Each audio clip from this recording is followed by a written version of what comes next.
皆さんこんにちは、マリです。今日は日本語の勉強方法を紹介していきたいと思います。Let's go!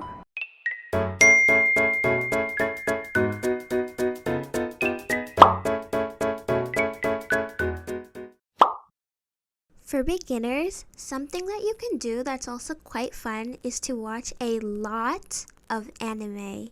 Watching anime will help you get accustomed to hearing the language and help you get used to the sounds. You know, there's a rumor that watching anime is not helpful and that you'll only learn how to speak like an anime character, but I'd argue that that's not true. If somebody were to watch SpongeBob to learn English, for example, they most likely would not start speaking like SpongeBob. Anyways, that's a topic for a different day. For absolute beginners, I recommend watching kids shows like Ampamang, which is actually a guilty pleasure of mine. The most important thing is to just watch shows that interest you and that you can enjoy watching even if you don't completely understand what's going on. What's most important is to actively listen to get used to how Japanese sounds. Another thing I love recently is actually another YouTuber on here called Yuyu no Nihongo Podcast. He has a podcast on YouTube that you can listen to for free, and I like to listen while cleaning my room or going for a walk, etc. I honestly think one of the best ways to learn how to read is to literally just start. Like, you need to just start reading things that interest you, but that are also an easy enough level that you will understand it. For beginners, I recommend you read some easy manga. You can easily search up some kids manga or manga that's made for elementary school students, and I find that it will be easier for you to read. So for me, I like to read a lot of books that are quite interesting to me. For example, I have this book about world history, and I find that it's quite easy for me. I wouldn't say easy. It's easier for me to read because this is stuff that I have already learned in school. And if there's a word that I don't know, I can just write it down and then search it up later when I'm deciding to figure out the meanings for the words. So once again, if you have any knowledge of kana or kanji, manga for children is probably your best option as a beginner, as it has less kanji and the ones it does have are easier to read as well.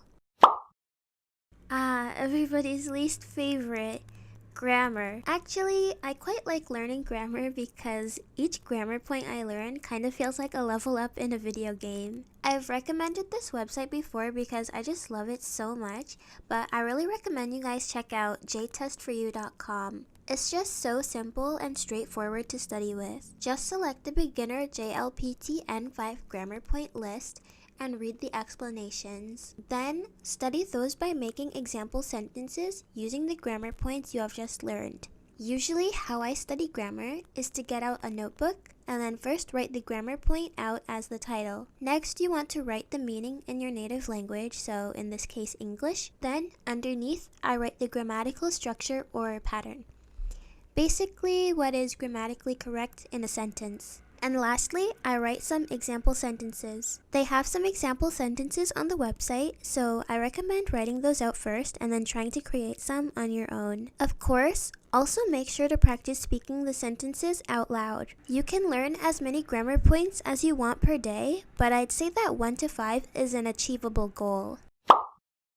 Living in Japan has really shown me the importance of setting a Japanese goal. You need to decide a super clear and specific goal of what you want out of learning Japanese. Being here has shown me that personally, I'd like to be able to live in Japan easily and get through different tasks such as renting an apartment without using an English-speaking realtor, or making a doctor's appointment in Japanese. I'd also like to attend a Japanese university with only Japanese courses. When I got here, I knew a lot of random stuff but lacked the skill for some basic interactions.